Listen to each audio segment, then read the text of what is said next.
I'll be discussing what are the usual precautions we take while examining every patient. Every patient is a potentially infectious patient. We have to make every universal precaution so that we might not get infected with the patient. As it is said, precaution is always better than cure. Once there is no cure, precaution is the only mean we can prevent transmission of the disease, and that is very fatal.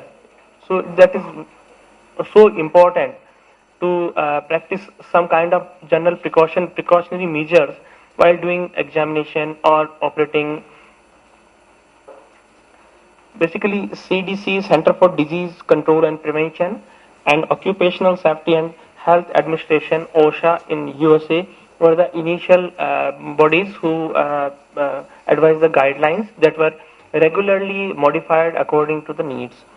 Initially, I will be discussing few definitions they have given. Healthcare professionals are the one, all paid and unpaid workers in healthcare settings who have the potential to exposure to the infectious materials. And what is exposure? Exposure is either a percutaneous injury or a mucous membrane contact of a mucous membrane or a non-intact skin. It can be exposed skin, abraded or dermatitis affected skin with a potential with a blood tissue or any other body fluids that are potentially infectious. So this is called an exposure. So I will be. So what are the risk of occupational transmission of an HIV once there is exposure? If it is a percutaneous exposure, it is 0.3%. It is a mucous membrane exposure, it is 0.9%. While that of a non-intact skin exposure, it is less than that of a mucous membrane exposure. While that if a hepatitis B transmission rate is little higher than this case of HIV, so hepatitis B is more transmittable, more infectious, but HIV is more fatal if we consider it. If the patient is hepatitis E antigen negative, then the infection rate is around 3%, while it is hepatitis B E antigen, that is the marker of infectivity. If it is E antigen is positive, it's 22 to 31% risk of transmission. And hepatitis B vaccination here plays a role. If the doctor or healthcare professional is already immunized with 3 doses of hepatitis B, risk of developing disease after infection is markedly reduced. While in case of hepatitis C virus, the needle stick or other percutaneous injury risk of seroconversion is 1.8%. So, what is body substance isolation? In 1984, the idea evolved by Lynch et al. The guideline centered on special precautions taken with individual known or suspected of being infected with blood-borne pathogens. There are two things. They were taking only precautions when they suspected that patient is potentially infectious.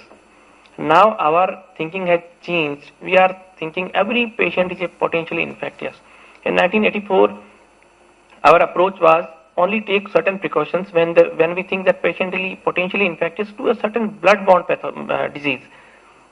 They advise gloves, apron, immunization of the healthcare professional, mask, goggles, hair covers, shoe covers, etc.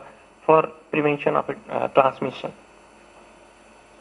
Then came the idea of universal precaution. In 1983, CDC published that blood and body fluids come from all patients be considered potentially infectious, and that rigorous infection control measures be taken to minimize the risk of exposure to healthcare professional. Here, what we were missing, that only blood and body fluids were considered potentially infectious. They have not mentioned the other mode of transmission where a healthcare professional could have been infected, like droplet infection, etc.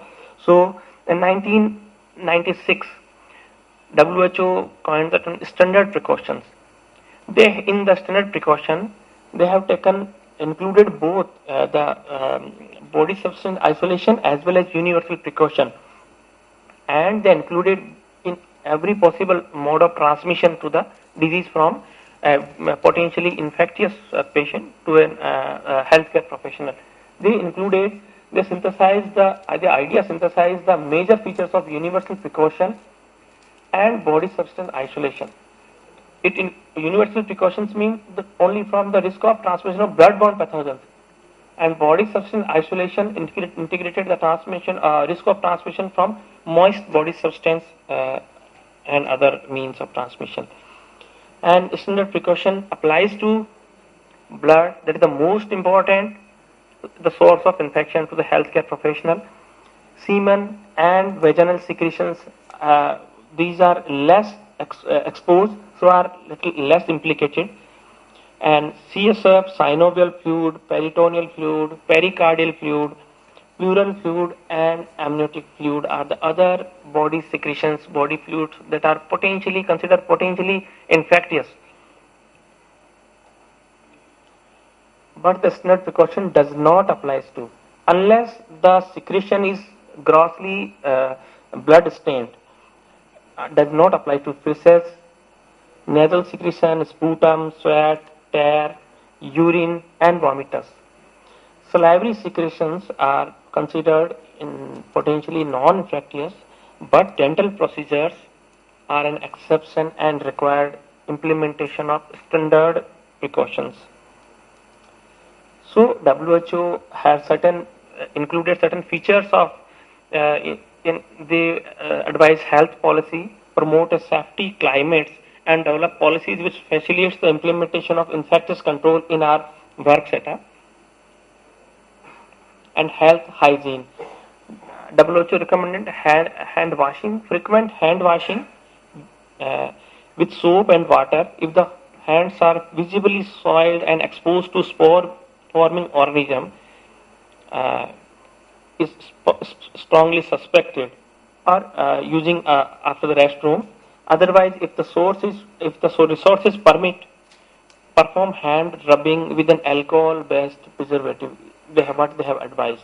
Hand washing is the most simple and the most effective means of transmission, prevent the spread of pathogens from a patient to a healthcare professional. Least expensive and the most effective one. Then comes the personal protective equipment. Assess the risk of exposure to body substance and contaminate surface before any healthcare vector activity, and make it as a routine.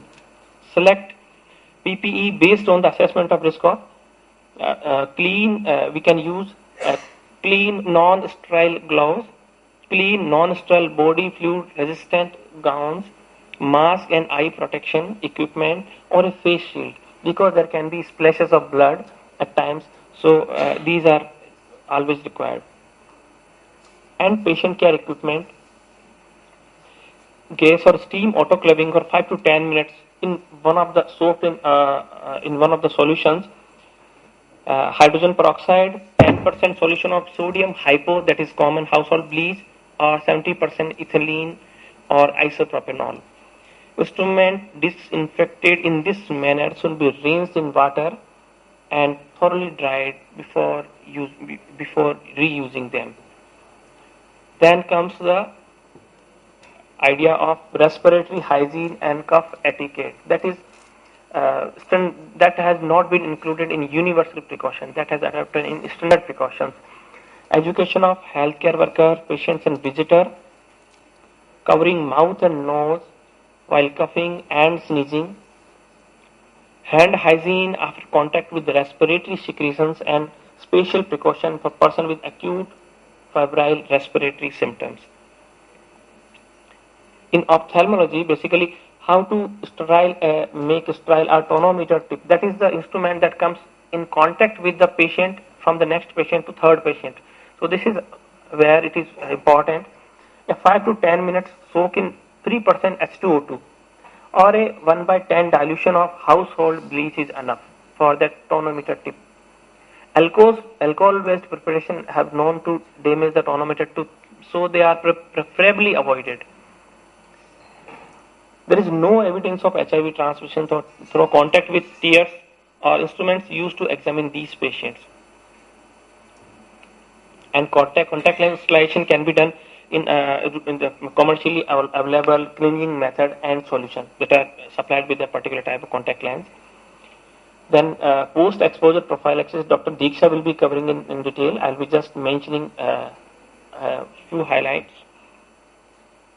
Once a particular healthcare patient has got infected with a potentially got exposed with a potentially hazardous secretions, body secretions, then it should be post-exposure prophylaxis should be instituted very early, because the earlier it is started, it's better are the outcome, less are the risk of seroconversion. So what is the risk of an exposure getting into seroconversion? That we divide upon the infectivity of the patient. That has been divided type 1 and type 2. Type 1 asymptomatic HIV infection with low viral load, and type 2 symptomatic HIV infection with that implies clinically with a higher viral load.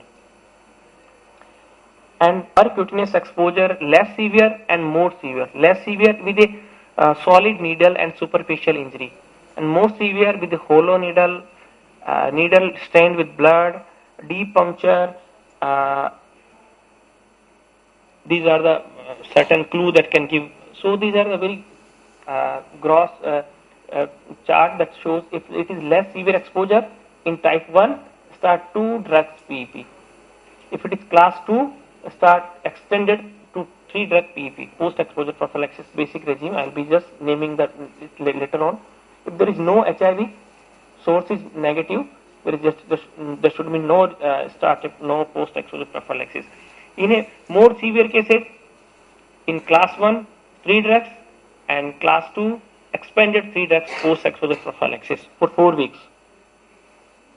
For a mucous membrane or non-contact skin, non-intact skin, we divide small volume exposure and large volume exposure. Small volume, very few droplets of exposure, and large volume when there is a splash of blood or major. For that, for a small volume, class 1, 2 drugs, the same as that of skin, and for larger volume, 2 basic 2 drugs. The class 1 and class 2 both are the same for the mucous membrane and skin, and for HIV negative, there should not any risk. So I will be just naming post-exposure prophylaxis drugs. Basic regime, there are 2-3 basic regimes, and an extended regime, there are 2 extended regimes. Basic regime, zidovudine and lamivudine. Preferred dosing, zidovudine 300 mg twice daily, and lamivudine 300 mg once daily, or 150 mg twice daily. Another one is zidovudine amtriptyline. Preferred regime, zidovudine 300 mg twice daily, the same dose, and amtriptyline 200 mg once daily. And preferred extended regime is basic regime plus lopinavir or ritonavir, and preferred regime is 400 mg per day, or 3 capsules twice daily with foods. Thank you very much for your kind attention.